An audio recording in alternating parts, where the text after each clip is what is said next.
So guys, ako nga pala si Adrian Tommy. Sa video natin is paano makabangon mula sa kahirapan. Number 1 is tanggapin ang sitwasyon pero huwag magstay doon.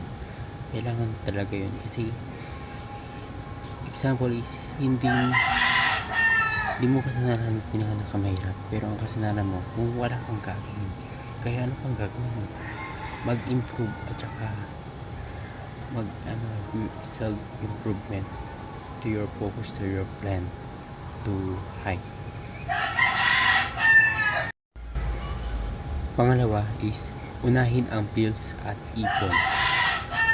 Lahat ng mga bayarin, lahat sa lupa, sa kung ano man, kung nag-upa ka ba, pagkain, kuryente, at saka sa mga other payments, para yun ma-focus mo, ma-budget, at saka yung ano pa siya, para mas stable yung bawat na babayaran.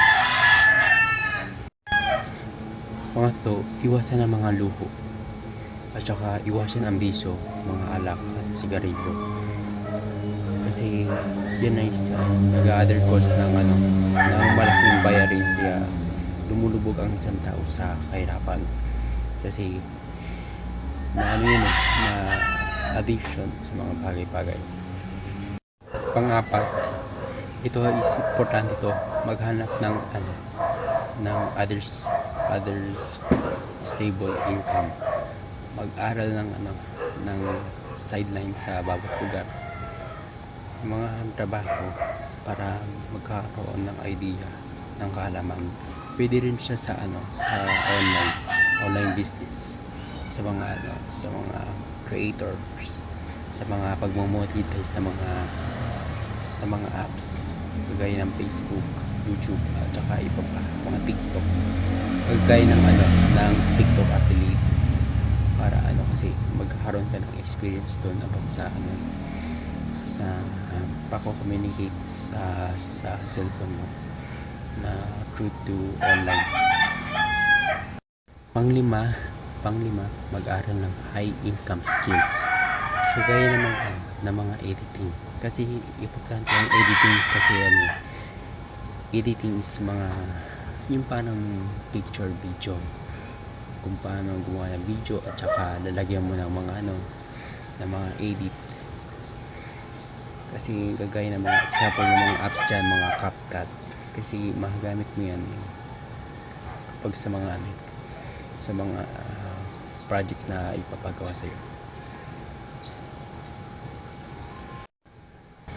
Pang-anim, gamitin ang libreng free resources. Manood sa mga YouTubes kasi ang importante, kasi nandun lahat ng tutorial, kaya may kinig ka na lang. Kahit mahaba yung video, is makakuha ka ng makarintang kaalaman na yung knowledge na yun is mapupunta sa'yo. Kaya tsaga-tsaga lang.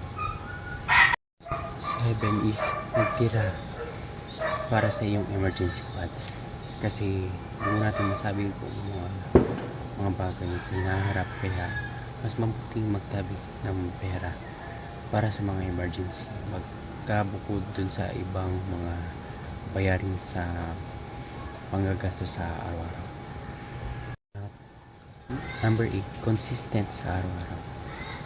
Kailangan mo dapat consistent sa araw-araw, kahit negative result pa yan, basta patuloy-tuloy ka lang, huwag kang hinto, at saka makamit mo din ang mga plano.